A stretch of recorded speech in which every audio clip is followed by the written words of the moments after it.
Hey guys, so today I'm making a powerful remedy that's anti-cancerous for my mom. Check it out.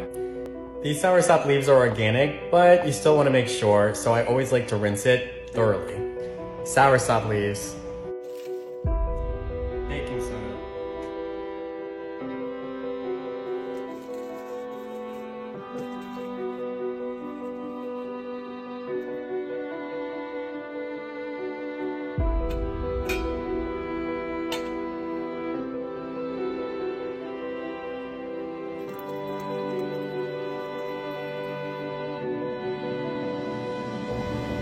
I always add oils that are powerful for immune system and cellular integrity.